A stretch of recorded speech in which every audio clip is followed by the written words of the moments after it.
en huida, donde esconden la cabeza como las avestruces, si es que aún las hay. Es el caso Provincia de Buenos Aires con Municipalidad de Ensenada, resuelto en el año 2009.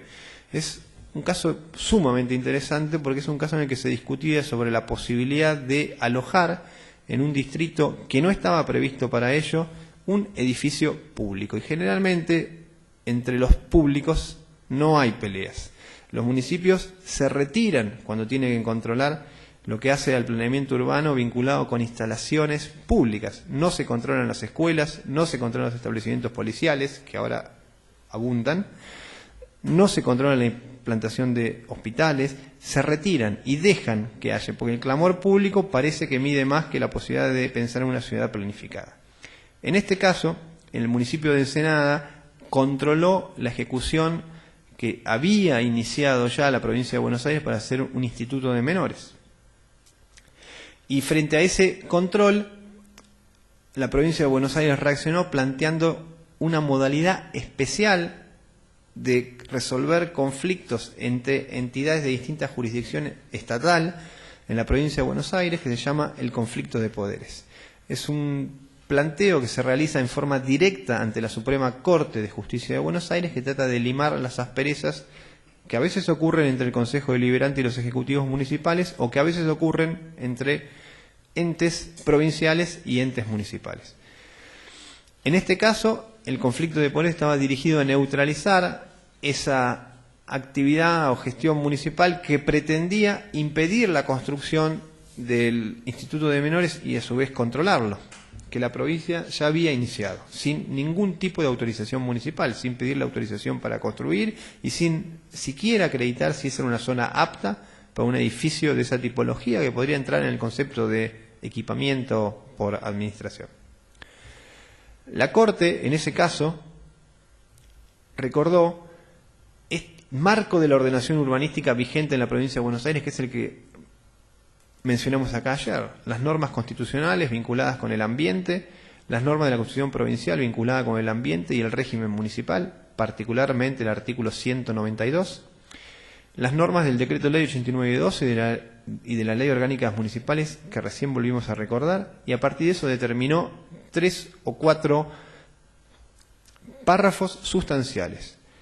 Primero, recordando lo que la Corte Nacional había dicho antes en la causa de Iture, que los municipios poseen facultades para disciplinar todo lo que tiene que ver con el espacio local, o algo de lo que tiene que ver con el espacio local que cae dentro de su competencia, tanto con relación a bienes públicos como a bienes privados.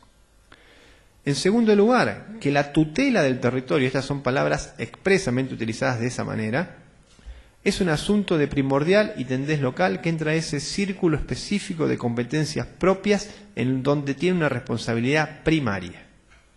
En tercer lugar, que toda construcción, ya sea pública o del dominio privado, tiene que someterse al contralor por parte del municipio. Y es el municipio el que tiene que verificar, en primer lugar,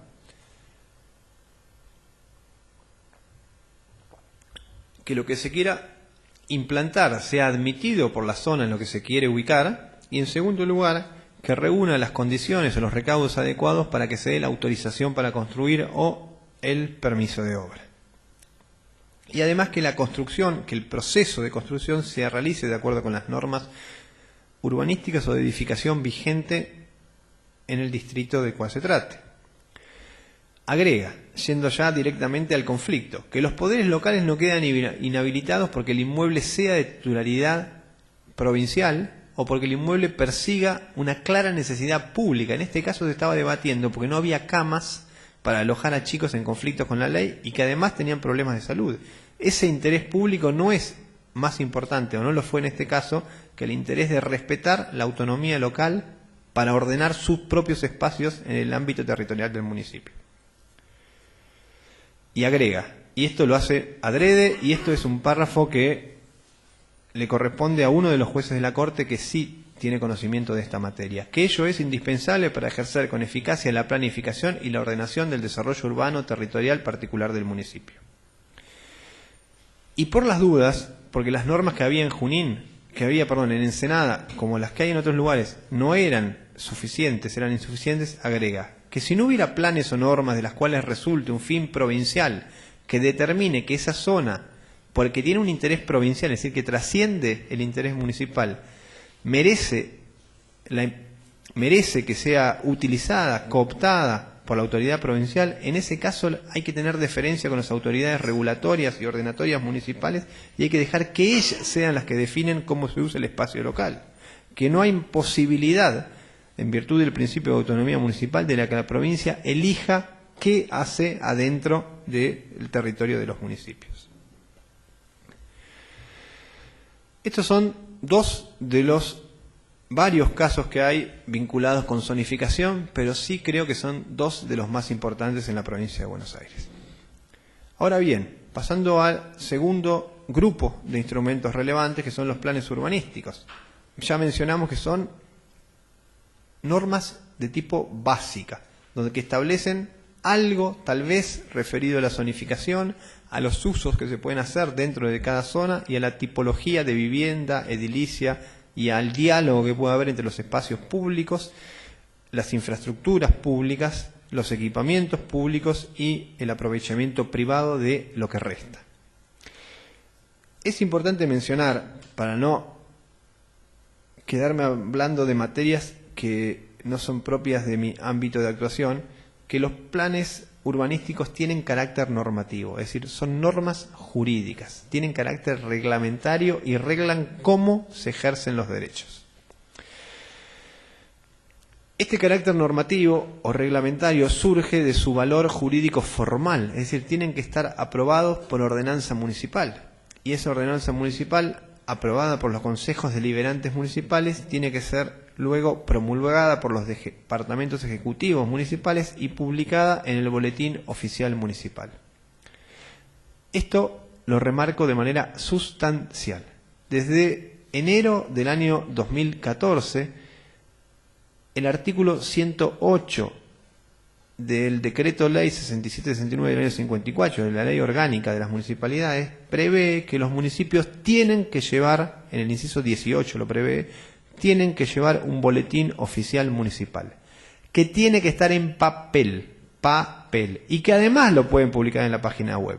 Pero la ordenanza, y otras formas de expresión de los consejos deliberantes de los municipios, que no se publique en el boletín oficial municipal, llevado de acuerdo a lo que dispone el artículo 108, inciso 18 de la Ley Orgánica, no adquiere vigencia. Y alguien podría decir que esa ordenanza, que no conoce, no le resulta aplicable, porque las leyes y las normas jurídicas se aplican desde que alguien las conoce o debería conocerlas, y eso en este caso, cuando se trata de normas generales, lo provoca la publicación. La provincia de Buenos Aires, el gobierno de la provincia de Buenos Aires, el Ejecutivo, creó un área específica en el ámbito de la Secretaría Legal y Técnica Provincial, al lado de que está a cargo de un profesional muy respetado, que es el doctor Mariano Cervellini, un área específica para educar un poco sobre esto, y relevaron durante el año pasado que de los 135 municipios, no más de 20 llegaban un boletín oficial municipal en las condiciones en las que los deben llevar de acuerdo con la ley. Por lo cual hay ahí un ámbito fértil para la realización de planteos administrativos o judiciales o políticos. Algunos seguramente con un poco de picaresca, pero un ámbito fértil para eso hay.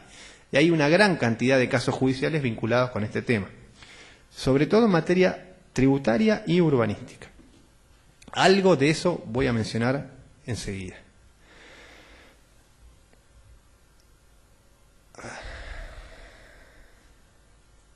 Cambié el orden y no me lo recuerdo.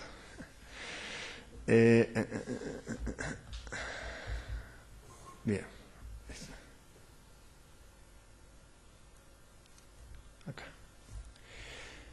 Bueno, como ayer también mencionamos, el artículo 83 del Decreto Ley 89-12 del año 77 tiene una norma que fue reformada en el año 83 por otro decreto, luego llamado Decreto Ley, que es bastante asimilable a una norma un poco más novedosa que está en el Decreto 1062 del año 2013, reglamentario de la Ley de Hábitat.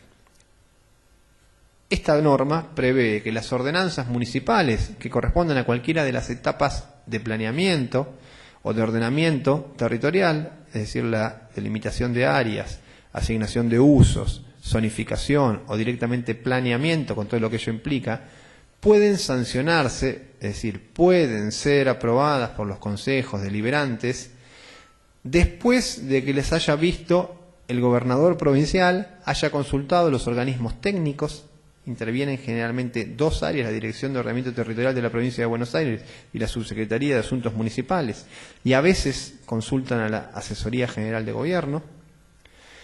Y luego de que por decreto le hayan dicho que eso está bien, se lo envían a los municipios para que puedan sancionarlo. Ese es el modelo de la ley.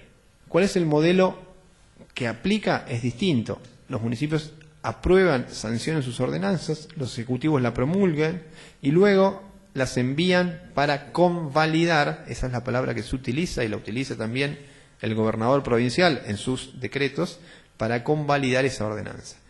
El uso de este término es errado, porque se convalida lo que es inválido, y las ordenanzas no son inválidas, son válidas pero son ineficaces. Es decir, no pueden producir efectos jurídicos, pero válidas son, existen. Y además desnuda una práctica que no parece muy acomodada al régimen de autonomía municipal en forma actual. Y tampoco parece muy acomodada a la realidad, porque lo que el gobernador provincial tiene que hacer al dictar ese decreto, antes de dictar ese decreto, son dos cosas. Por un lado, verificar que la ordenanza municipal de planeamiento, zonificación o lo que fuere vinculado con esas etapas, coincida con los objetivos y estrategias que el gobierno provincial definió, pero el gobierno provincial no definió absolutamente ningún objetivo y estrategia, por lo cual esa parte no se cumple porque no hay parámetros para cumplirlos. Y en segundo lugar, tiene que verificar que las ordenanzas municipales se ajusten al marco normativo, particularmente al decreto ley 8912, y eso sí lo pueden hacer, pero no parece que esta fuera la manera más prudente y eficaz para hacerlo. El incumplimiento de lo previsto en esta norma también ha traído algunos problemas. Hay un precedente viejo de Mar del Plata que lo menciono, pero no traje los datos ahora. En verdad no lo pude encontrar porque no tenía informatizado y lo tenía en alguna caja que no pude encontrar, que es una fábrica, un galpón que se armó en la calle Bertis, se construyó en la calle Bertis, subiendo de enfrente a la reserva del puerto, con una norma de zonificación no prevista, y el decreto que autorizó esa construcción fue en su momento controvertido de la mano de la falta de zonificación adecuada y a su vez, cuando la zonificación llegó, de la falta de convalidación por parte de la autoridad provincial. Esto debe ser un caso del año 97-98, resuelto por la justicia local. Esto fue también resuelto ya bastante más cerca, en la causa Rotella del año 2012, en el cual el municipio de Pergamino había aprobado y puesto en vigencia una ordenanza de rezonificación que transformaba un área urbano-residencial en un distrito industrial y permitía la instalación de industrias no agresivas. No eran industrias de las que están, eran de la, digamos, de lo que sería la categoría más tenue de la ley 11.459. Eso fue impugnado por vecinos que vivían en ese barrio diciendo que les iba a cambiar completamente la morfología y la vida cotidiana, y la Corte, esto es importante, algo ayer dije, cuando las ordenanzas se dictan y son ordenanzas de tipo general, es decir, no son específicas, se impugnan de distintas maneras judicialmente, pero la forma más efectiva es la impugnación directa ante la Suprema Corte de Justicia de la Provincia de Buenos Aires a través de lo que se llama acción directa o acción declarativa de inconstitucionalidad. Eso lo atiende un área especial de la Corte que se llama la Secretaría de Demandas Originarias y Amparos, que es un área muy calificada, funciona de manera aceptable, bastante eficaz diría, y resuelve los asuntos importantes con premura. En este caso resuelve. Ellos en verdad arman un borrador que luego lo firman, los jueces, ¿no? En este caso se resolvió suspender esa ordenanza por una serie de valores urbano-ambientales que son sustanciales. En primer lugar, se aplicaron los principios preventivo y precautorio en materia ambiental, estableciendo que este cambio de zona y de posibilidad y potencialidad de uso constituía un riesgo de incidencia negativa sobre el entorno urbano. Era un área urbana, pero un área urbana residencial, y permitir la implantación de fábricas, aunque sean de la categoría más baja, cambiaba la vida de la gente que estaba en ese lugar y el entorno urbano, y había un riesgo potencial, posible, probable, de que eso fuera negativo. En segundo lugar, como también suele pasar, el cambio regulatorio, el cambio normativo, que implicaba o conllevaba un cambio real en la vida de la gente, no había surgido o no había sido testeado con un estudio de impacto ambiental. Se había cambiado y se quería aplicar, pero no había ningún análisis del impacto que eso podría llegar a producir y de las medidas de mitigación de los aspectos negativos de ese impacto.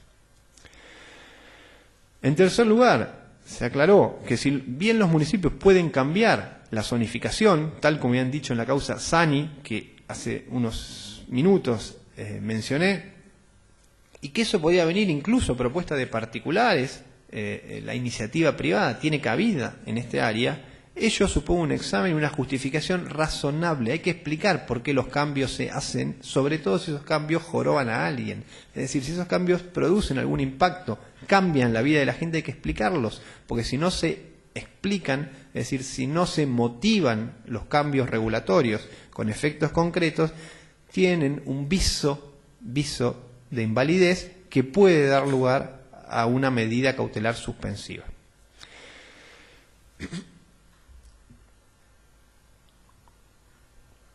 Esto se hacía más notorio en este caso porque el cambio era importante, era sustancial. Antes eran casas de una tipología edilicia menor en un área totalmente urbana y de golpe podía haber alguna fábrica. Entonces ese cambio más abrupto genera la obligación de dar explicaciones un poco más contundentes y en este caso no habían sido presentadas. Lo cual me parece que es algo bastante importante. Y por otro lado, en este caso también, la Corte verificó que esa ordenanza no había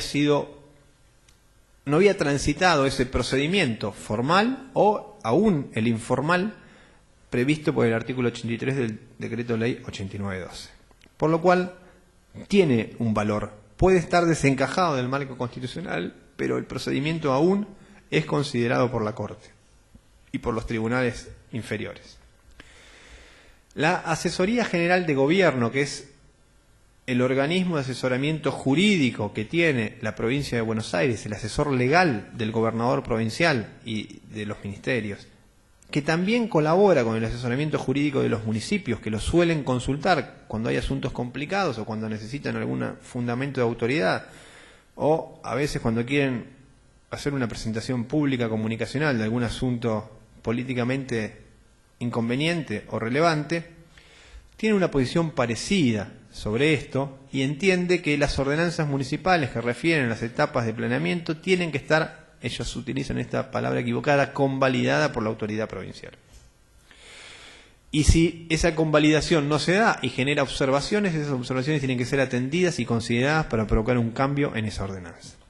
Ahí citado, uno de los dictámenes en los que lo dicen, hay unos cuantos más. Este es un dictamen del año 2003, hay dictámenes anteriores y posteriores y algunos de ellos incluso refieren a Mar del Plata. No es este. Otro grupo de instrumentos tienen que ver con los indicadores constructivos, los que están previstos en el Decreto Ley 8912 o aquellos que quedan deferidos al margen de maniobra propio, al círculo de intereses propio, la responsabilidad primaria de los municipios, FOS, densidad habitacional, retiros, etcétera, también tienen carácter normativo. Tienen que ser también aprobados por ordenanza porque implican una ablación, una modulación del derecho de propiedad y no podrían estar establecidos solo por un decreto. Entiendo que el Ejecutivo Municipal no tiene competencia para hacerlo porque esa competencia le viene asignada o por la Constitución o por el decreto ley, por los decretos leyes de ordenamiento territorial y uso de suelo o la ley orgánica de las municipalidades, y en este caso esa competencia se la asignan al departamento deliberativo y no al ejecutivo.